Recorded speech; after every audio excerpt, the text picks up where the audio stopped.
Assalamualaikum warahmatullahi wabarakatuh. Halo teman-teman semua. Pada video kali ini, kami akan membahas tentang mata kuliah Sistem Informasi Manajemen, yaitu Transaksi E-commerce Initiative. Selamat menyaksikan. Teman-teman semua, sebelumnya kami ingin memperkenalkan diri dulu. Nama saya Gali Virgawan Agung dengan NIM belakang 77. Perkenalkan, nama saya Putri Fadliani dengan NIM belakang 070. Perkenalkan, nama saya Sania Trimaulida dengan NIM belakang 026. Saya Ryan Jatira Harjo, NIM 079. Baik, sebelum kita masuk ke pembahasan, kita akan membahas dulu tentang agenda presentasi. Di agenda presentasi ini ada 3 poin utama. Poin pertama itu adalah dasar perdagangan elektronik atau e-commerce, dibagi menjadi 4, yaitu ada pengenalan, ada lingkup, ada pentingnya e-commerce, dan ada proses pembayaran elektronik. Lalu poin yang kedua adalah aplikasi dan persoalan-persoalan dalam e-commerce. Itu dibagi menjadi 6. Yang pertama ada tren aplikasi e-commerce, ada business to customer e-commerce, ada business to business e-commerce, ada kebutuhan web store, ada e-commerce marketplace, dan ada clicks and bricks di e-commerce. Dan poin ketiga adalah adanya contoh kasus. Sekarang kita masuk ke agenda presentasi yang pertama, yaitu dasar perdagangan elektronik atau e-commerce. Subbab yang pertama dari agenda presentasi yang pertama yaitu ada pengenalan e-commerce. E-commerce sendiri secara umum dapat diartikan sebagai transaksi jual beli secara elektronik melalui media internet. E-commerce juga dapat diartikan sebagai suatu proses berbisnis dengan memakai teknologi elektronik yang menghubungkan antara perusahaan, konsumen, dan masyarakat dalam bentuk transaksi elektronik dan pertukaran atau penjualan barang, servis, dan informasi secara elektronik. Dalam melakukan e-commerce, pengguna internet itu menjadi pilihan favorit untuk kebanyakan orang karena kemudahan-kemudahan yang dimiliki oleh jaringan internet tersebut. Nah, di antara kemudahan-kemudahan itu yang pertama itu ada internet sebagai jaringan publik yang sangat besar, cepat, dan kemudahan dalam mengaksesnya. Yang kedua, internet itu menggunakan elektronik data sebagai media penyampaian pesan atau data, sehingga dapat dilakukan pengiriman dan penerimaan informasi secara mudah dan ringkas, baik dalam bentuk data elektronik, analog, maupun digital. Sehingga kehadiran e-commerce ini sebagai media transaksi yang baru, cepat, dan mudah tentunya menguntungkan banyak pihak, baik pihak konsumen maupun pihak produsen sendiri. Dengan menggunakan internet, proses jual beli itu dapat dilakukan dengan menghemat biaya dan waktu. Selanjutnya ada lingkup dari e-commerce. E-commerce sendiri merupakan salah satu lingkup dari e-business atau electronic business. E-commerce itu merupakan lingkup aktivitas perdagangan secara elektronik dalam arti luas serta terpenting dan terbesar dari e-business, di mana berbagai aktivitas transaksi jual beli itu dilakukan melalui medium internet. Nah, karena sangat lebarnya spektrum proses dari transaksi jual beli yang ada dalam e-commerce ini menjadikan sangat sulit untuk menentukan ruang lingkup atau batasan dari domain e-commerce. Di antara lingkup e-commerce ini, bahwa dalam e-commerce ini di dalamnya itu termasuk yang pertama ada perdagangan via internet atau internet commerce. Yang kedua itu perdagangan dengan fasilitas web internet atau web e-commerce, dan yang ketiga itu ada perdagangan dengan sistem pertukaran data terstruktur secara elektronik atau electronic data interchange atau EDI.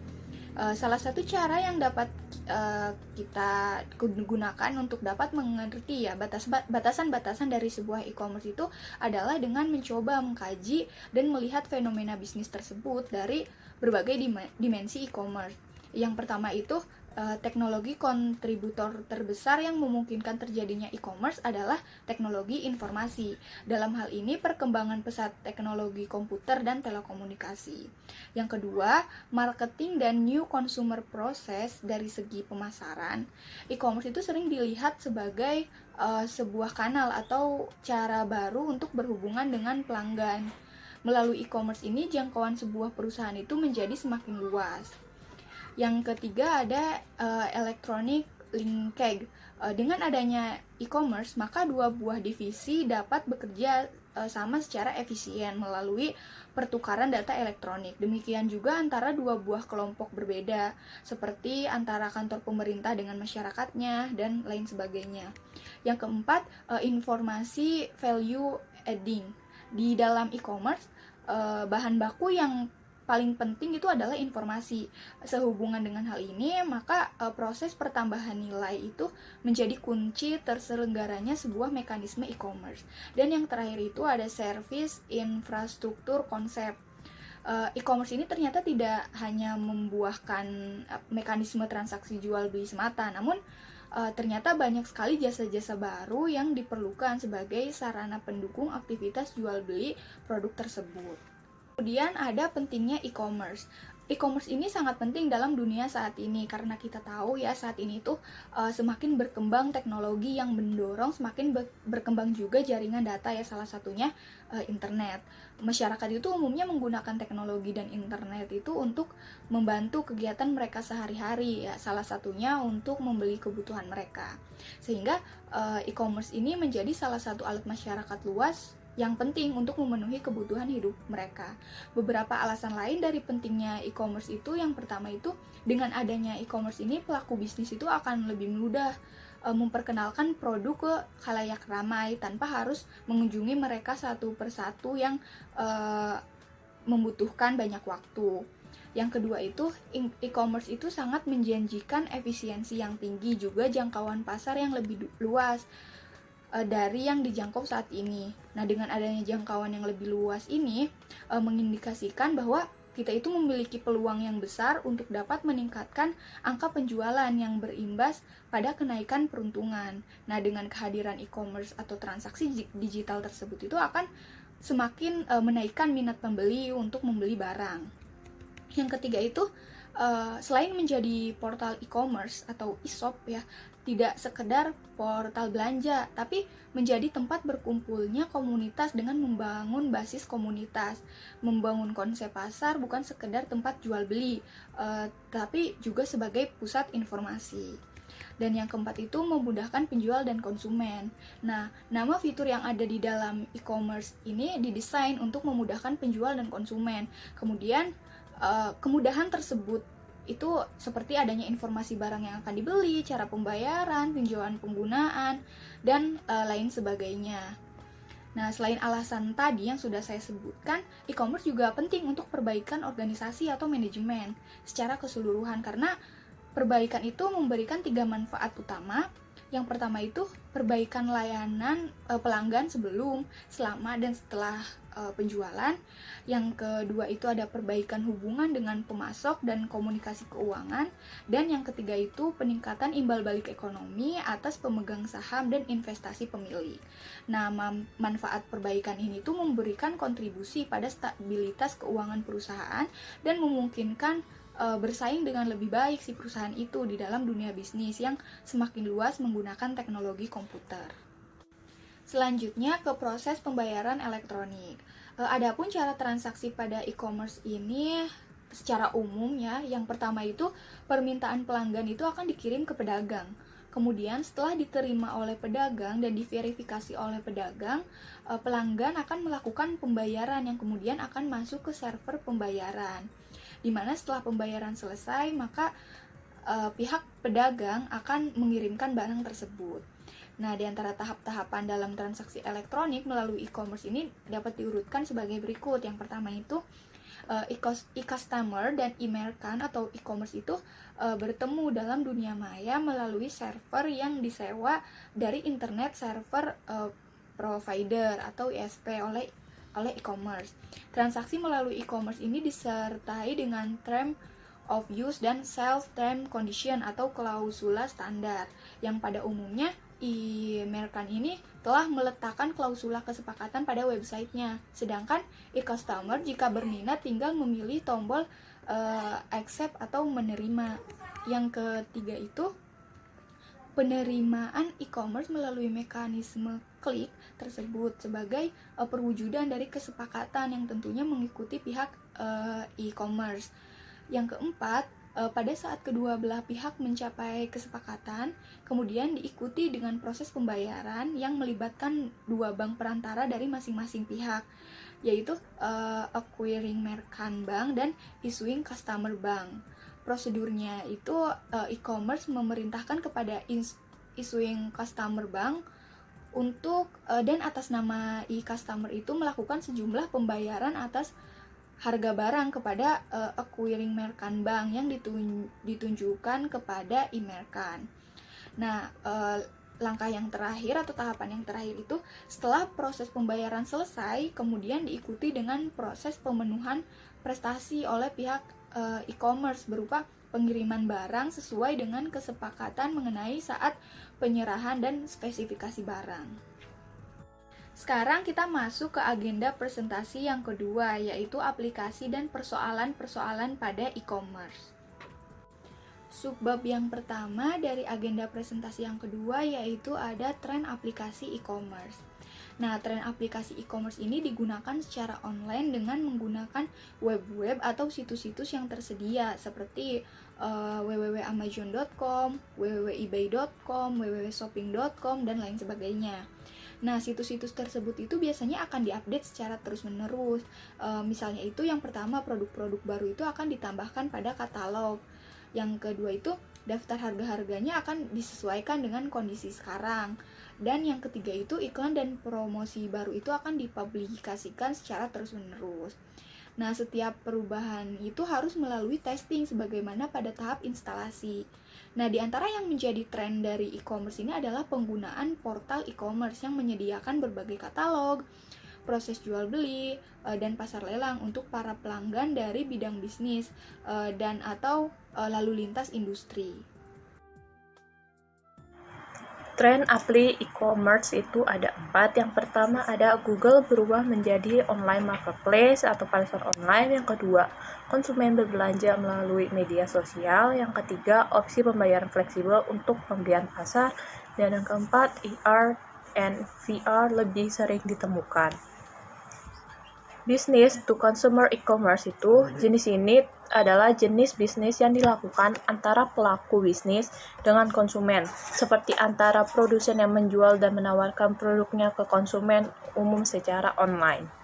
Business to consumer adalah jenis bisnis perdagangan elektronik yang melibatkan pelaku bisnis dan konsumen. Artinya, produsen hanya menjual atau memasarkan produk atau pihak konsumen hanya sebagai pemakai atau pembeli. Contohnya itu pemakai B2C di Indonesia seperti Lazada, Blibli, JDID, Matahari Mall, Binika.com.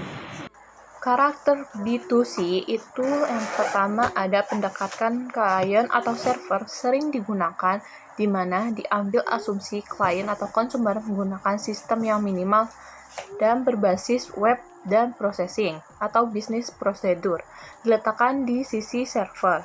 Yang kedua, server diberikan berdasarkan permohonan on demand. Yang ketiga, terbuka untuk umum, di mana informasi disebarkan ke umum. Dan yang terakhir adalah servis yang diberikan bersifat umum atau generik dengan mekanisme yang dapat digunakan oleh khalayak ramai. Lalu selanjutnya ada business to business e-commerce, yaitu B2B adalah transaksi baik secara elektronik maupun fisik antara bisnis yang satu dengan bisnis lainnya. Konsumen dari penjualan barang dan jasa ini merupakan sebuah grup atau kelompok yang menjalankan bisnis dan bukan konsumen perorangan. Pelaku bisnis B2B biasanya menggunakan ED, Electronic Data Interchange, dan email dalam proses transaksi, pemberian informasi serta konsultasi yang berkaitan dengan barang atau jasa yang ditawarkan. Contohnya ada Electronic City, Kawan Lama, Ralali.com, Indotrending.com, dan lain-lain. Karakteristik B2B itu, yang pertama ada salah satu pelaku dapat melakukan inisiatif untuk mengirimkan data, tidak harus menunggu partnernya. Yang kedua, trending partners yang sudah diketahui dan umumnya memiliki hubungan yang cukup lama. Dan yang ketiga, model yang umum digunakan adalah peer-to-peer. Dan yang terakhir adalah pertukaran data atau data exchange berlangsung berulang-ulang dan secara berkala. Misalnya setiap hari dengan format data yang sudah disepakati bersama. Baik, selanjutnya saya akan menjelaskan tentang manfaat potensi dari B2B Internet Base. Yang pertama ada menurunkan pengadaan biaya-biaya administratif. Yang kedua ada biaya masuk untuk mengakses ke penyalur global. Yang ketiga ada menurunkan investasi stok dalam kaitannya dengan ketransparan harga dan mengurangi waktu tanggap atau response times. Dan yang terakhir ada kualitas produk yang lebih baik dengan kerjasama yang ditingkatkan antara pembeli dan penjual, terutama selama desain produk dan pengembangan. Selanjutnya ada kebutuhan web store. Kebutuhan web store dinilai berdasarkan beberapa faktor berikut ini. Yang pertama, itu ada petunjuk dan informasi pasar, yaitu sebagai alat bantu yang bermanfaat bagi pengunjung, misalnya informasi tentang indeks saham, berita terbaru, serta alat bantu pengambil keputusan. Lalu, faktor yang kedua itu adalah harga, yaitu harga produk dijual. Dan faktor yang ketiga, adanya pelayanan konsumen, yaitu tingkat pemberian tanggapan dan kualitas email serta pelayanan pusat informasi konsumen. Selanjutnya ada e-commerce marketplace. E-commerce dalam pasar berfungsi sebagai pangsa pasar global yang tiada batas dengan tidak adanya kalangan yang dibuat oleh pemerintah. Marketplace adalah platform yang berperan sebagai pihak ketiga atau perantara antara penjual dan pembeli untuk memudahkan jual beli secara online atau melalui media internet. Contoh marketplace itu ada Amazon, Alibaba, eBay, Tokopedia, Bukalapak, Shopee, dan lain-lain. Lalu selanjutnya saya akan menjelaskan tentang clicks and bricks di e-commerce. Click and brick adalah suatu strategi yang digunakan oleh perusahaan dengan menggunakan internet atau clicks dan toko sebagaimana penjualan tradisional atau bricks. Jadi perusahaan memiliki toko virtual dan atau toko yang sesungguhnya. Brick and click adalah sebuah model bisnis di mana sebuah perusahaan terintegrasi baik offline maupun online. Dan biasanya toko memfasilitasi pembelian secara online, namun produk bisa diambil di toko lokal. Contoh populer dari bricks and clicks adalah ketika jaringan toko memungkinkan pelanggan untuk memesan produk baik secara online atau secara fisik di salah satu toko mereka. Juga memungkinkan mereka untuk memperoleh pesanan langsung di cabang toko lokal. Selanjutnya akan dijelaskan oleh teman saya. Yang selanjutnya ada contoh-contoh kasus dalam e-commerce. Contoh kasus yang pertama yaitu pihak Lazada Indonesia mengirim barang kepada konsumen tidak sesuai dengan yang diperjanjikan. Yang dimana pada tanggal 26 Juli 2016, pembeli memesan barang berupa micro SD berwarna merah abu-abu sesuai dengan gambar yang dipasang oleh pihak Lazada. Setelah melakukan transaksi, pemberi mengirim pesan secara email kepada pihak Lazada agar barang tidak salah kirim seperti yang telah terjadi sebelumnya. Pada tanggal 1 Agustus 2016, pembeli menerima barang yang telah dipesan. Tetapi, barang yang diterima ternyata tidak sesuai dengan pesanan yang dimana warna micro SD yang diterima oleh pembeli berbeda dengan yang dipesan. Pembeli langsung menelpon pihak Lazada dan melaporkan barang yang diterima tidak sesuai dengan yang dijanjikan. Bagaimana penyelesaian dari pihak terkait? Pihak Lazada menjawab agar barang yang salah tersebut dikirim kembali ke gudang. Pada tanggal 11 Agustus, pembeli mengirim kembali barang yang salah tersebut dan memberikan catatan agar barang yang dipesan sebelumnya segera dikirim sesuai dengan kesepakatan awal. Untuk kasus yang kedua yaitu kasus Tokopedia. Kominfo ingin tingkatkan keamanan e-commerce. Baru-baru ini, platform jual beli online Tokopedia diduga diretas hingga data pelanggannya bocor di dunia maya. Sebelumnya, Tokopedia memastikan tidak ada kebocoran data pembayaran dalam upaya pencurian dan penggunanya baru-baru ini. Belakangan, dikabarkan basis data 15 juta pengguna platform jual beli online tersebut bocor di dunia maya. Tokopedia melaporkan bahwa data keuangan dan akun pelanggan aman. Namun, sebagian data berkaitan dengan nama, nomor telepon, dan email sudah dimasuki peretas. Untuk itu, Perseroan pun melakukan evaluasi mendalam terkait keamanan sistemnya. Selanjutnya, untuk penyelesaian kasus yang kedua, pemerintah akan terus memastikan bahwa ekonomi digital, khususnya e-commerce, tetap berjalan dengan baik dan lancar, serta tidak diganggu oleh para peretas dunia. Untuk itu, ia menyampaikan pihaknya bersama dengan BSSN dan Tokopedia akan melakukan evaluasi, penyelidikan, dan mitigasi teknis yang perkembangannya akan terus disampaikan kepada masyarakat. Menteri Komunikasi dan Informatika pun menghimbau masyarakat yang memiliki akun Tokopedia untuk mengubah kata sandinya secara berkala. Dengan demikian, keamanan data pelanggan tetap bisa dijaga. Sekian dari kelompok kami. Terima kasih. Wassalamualaikum warahmatullahi wabarakatuh.